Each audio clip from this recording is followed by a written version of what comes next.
el informe. Hoy precisamente salió el ministro de Defensa, Juan Carlos Pinzón, diciendo que le parecía inaudito las cifras que se estaban estableciendo, frente a que también las acciones de la fuerza pública y el ejército tienen casi el mismo accionar de asesinatos, de masacres, de homicidios selectivos, frente también a líderes sociales y a la población civil. Sí, la pregunta, digamos, ¿usted qué piensa frente al tema del ministro de Defensa? Bien, después seguimos con las preguntas, ¿sí? Entonces, tres preguntas. La del terrorismo de Estado, la propiedad y el tema del gobierno actual. Bueno, yo creo que esta afirmación tuya sobre el papel del Estado y sobre el conocimiento de los crímenes, o sea, la responsabilidad del Estado en este largo conflicto se relaciona con la que tú has hecho al final. Bueno, uno es que yo creo que, como lo dije al principio, creo que ha sido un trabajo serio, riguroso, argumentado, digámoslo, que trata es como de describir y analizar, ¿cierto? Claro, luego explica. Entonces sí tiene un sentido, digámoslo, tiene una valoración política y una valoración ideológica. Todo trabajo intelectual está cargado de ideas. No hay un trabajo, ustedes cuando sean sociólogos o periodistas o comunicadores, cualquier cosa que escriban, que reporten, tiene su carga de emocionalidad y su carga de lectura ante el mundo. Lo que pasa es que yo no puedo decir hoy estamos en la noche. Yo no puedo, porque usted me va a decir, no señor, mire, estamos de día. Entonces yo no puedo decir que el Estado colombiano no tiene responsabilidad en este conflicto. El Estado colombiano sí tiene responsabilidad por acción y por omisión en este conflicto. ¿Sí? Y las cifras de la responsabilidad del Estado se han cuantificado, o sea, en cuántas masacres, en cuántos homicidios, en cuántas desapariciones forzadas, en cuántos desplazamientos está implicado instituciones del Estado, llámense jueces, llámense autoridades locales, llámense ejército, llámense policía. O sea, eso está documentado. En algunos casos tenemos fallos judiciales, ¿cierto? O sea, tenemos instancias judiciales, o sea, certezas jurídicas del compromiso de agentes estatales. Entonces yo creo que ese tema, digámoslo, sí hay un malestar en la fuerza pública con el informe. O sea, el ejército dice, oiga, ese informe, ¿cómo así? Esas cifras. Pero ese informe se ha hecho desde una labor del Estado colombiano. Entonces eso también muestra la complejidad del Estado. O sea, cuando pensemos en el Estado colombiano, no pensemos en una institución homogénea, sino pensemos en una institución donde conviven fuerzas encontradas, fuerzas que promueven la legalidad y fuerzas que promueven la ilegalidad, por mostrar un ejemplo. Entonces yo creo que ahí hay una tensión y ese informe hay que seguirlo trabajando, divulgando, analizándolo.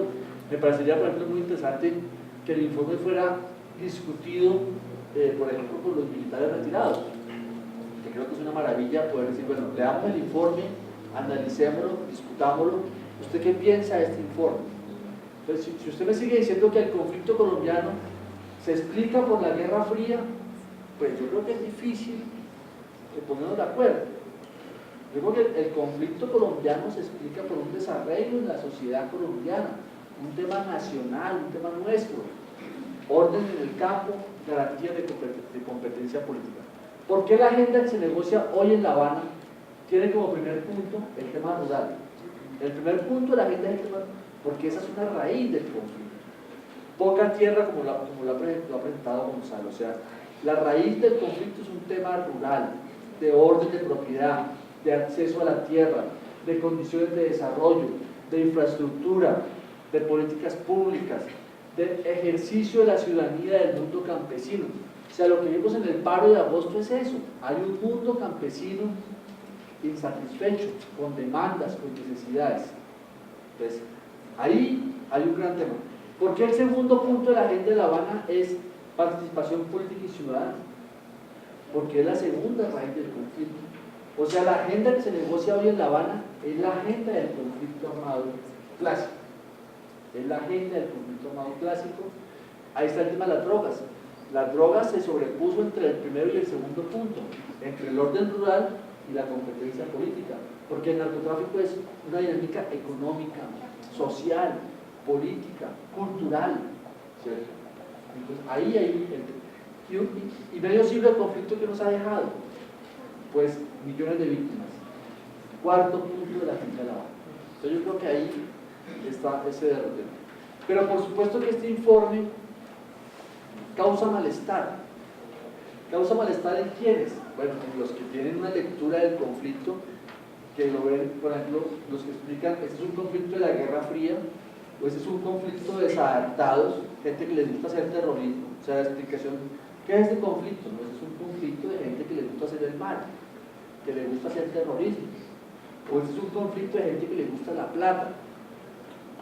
Y uno dice, sí, aquí ha habido terrorismo, ya ha habido codicia, pero lo central no es ni el terrorismo ni la codicia, sino lo central es la disputa de poder vía violencia. Sobre el tema rural, yo les remitiría a decir que ese es un tema no resuelto en la sociedad colombiana. El informe reseña otro informe, que es una maravilla de informe, comprensivo, grande, un informe de Naciones Unidas que se llama Desarrollo Rural, Razones para la Esperanza. Tienen que googlearlo ahí, está en la red. Es un informe del año 2011, dirigido por un maestro que se llama Absalón Machado. Entonces, algo así como Razones para la Esperanza. Tienen que colocar informe de Naciones Unidas sobre el tema del desarrollo humano, Razones para la Esperanza, y ahí lo va a llevar al informe. Es un informe donde explica cuáles son los temas del campo colombiano.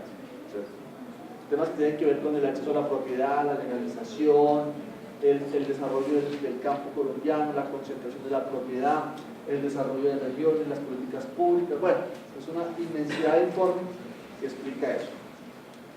Bueno, no sé si he tocado los tres interrogantes que me han manifestado, y no sé si podemos hacer otra ronda. Sí, otra ronda.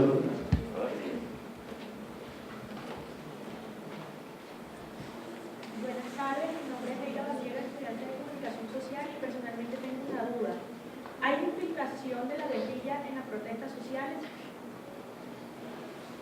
Bien. ¿Más preguntas? Víctor, acá. Víctor, acá.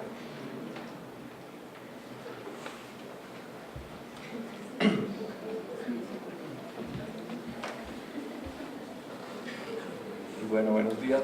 Primero, felicitaciones porque como el esfuerzo que hicieron en el Centro de Memoria Histórica me parece muy importante, y esto de un esfuerzo que está siendo, por esas razones que usted explica, atacado desde muchos lados, desde el mismo gobierno, porque incomoda, ¿sí?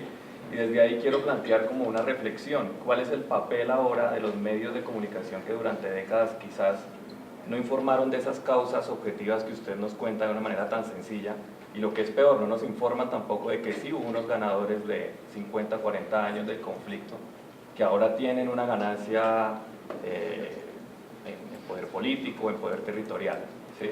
¿Ha habido una complicidad de los medios, y cuál sería el papel del periodismo de ahora en adelante? ¿Cómo podemos entrar a desmenuzar de esa manera y explicárselo a una opinión pública totalmente desinformada?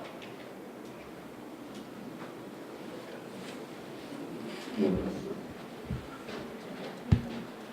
quisiera hacer como una reflexión, como digamos, eso que decía desde el principio, como se tiene que escuchar el interés de la sociedad colombiana hasta el momento en las diferentes amnistías, espacios de postconflicto en los que nos hemos encontrado, siempre ha sido por disolver el enfrentamiento armado y no por reconocer las causas. Y yo pienso que deberíamos comenzar como, por ejemplo, a decir, los paramilitares no se han acabado, el paramilitarismo persiste. Si me entiendes, como de alguna manera poder identificar que hay procesos que siguen y que continúan y que están en esa desaprensión profundizándose y arraigándose. Sí, bueno, a ver, sobre el tema de la infiltración, yo diría que en lo fundamental no es infiltración. O sea, cuando pensemos en las guerrillas colombianas, pensemos en entramados sociales y políticos. O sea, esta guerrilla se nutrió de dinámicas de sociedad. O sea, no es una guerrilla que se le impone a la sociedad regional, sino es una guerrilla que surge de la dinámica de la sociedad, ¿sí? Entonces, yo diría que no es bueno utilizar el término infiltración, sino más bien decir la guerrilla acompaña, promueve y apoya la protesta social. O sea, eso sí es cierto, ¿sí? Pero no es un agente extraño. O sea, la guerrilla no es un agente extraño que se mete en la protesta social, sino la guerrilla es un agente que está ligado a territorios y a comunidades. O sea, uno no puede, o sea, si yo digo, o sea, infiltración es como algo que viene de afuera y se mete en la dinámica de la sociedad. Claro, la guerrilla, por ejemplo, la guerrilla del Pacífico, la guerrilla que creció en el Pacífico en los años 90, era una guerrilla que venía de la zona andina. O sea, la guerrilla es una guerrilla andina, ¿cierto? O sea, una guerrilla que nació en el Huila, en el Cauca, en el Tolima, en Santander, y luego se fue para el Pacífico, para la Orinoquía y para la Amazonía. Pero en esa expansión fue construyendo lazos, también lazos impositivos. O sea, no solamente, digamos, la guerrilla se ha movido entre la seducción y la convicción y la imposición. O sea, ahí se mueve la dinámica de la guerrilla. Entonces yo creo que, más que decir infiltración, yo diría la guerrilla hace parte de esa dinámica. También, hay que decirlo, no toda la protesta campesina, por ejemplo, de este paro, es una protesta influenciada o apoyada por la guerrilla, porque entonces estaremos hablando de una guerrilla poderosa, ¿cierto? O sea, una guerrilla que está en muchos lados, en mucha dinámica. Hay mucha gente que va a la protesta social que no tiene vínculos con la guerrilla. Hay otra gente que sí tiene vínculos con la guerrilla, y son sus parientes, son sus primos, son sus tíos, son sus abuelos, y comparten territorios. En la guerra se hizo con la participación de la sociedad en muchas zonas. O sea, usted se pone a ver relatos donde, por ejemplo, dos guerrilleros perdidos en un combate en el sur del Meta. ¿Quién los salva? Los salvan los campesinos. Dicen, métanse por acá, métanse por allá, no sean huevones, no hagan eso, ¿sí? ¿Me explico? Entonces es la sociedad participando. O sea, no es que claro, también hay sitios donde la sociedad no se quería meter, y la guerrilla le impuso a la sociedad meterse en el conflicto o desplazarse por razón. O sea, eso es lo que creo que se narra con esa complejidad en este informe. Pero no, claro, si usted me dice, pero puede haber infiltración, yo digo sí, puede haber infiltración, pero no es la generalidad. La generalidad es dinámicas que están relacionadas, dinámicas que están articuladas. Bueno, eso es lo primero. La segunda pregunta vino por acá, de los medios de comunicación. Esa es una excelente pregunta. Yo creo que hay varias cosas que hacer. Una es, las nuevas generaciones de comunicadores tienen que formarse con rigor. O sea, no es que las anteriores no hayan sido rigurosas, yo creo que sí. Hemos tenido un Germán Castro Caicedo, hemos tenido una maravilla de gente que ha narrado el conflicto. Pero ese conflicto, por ejemplo, no entró a la televisión sino hasta hace muy poco. Y entró de una forma complicada.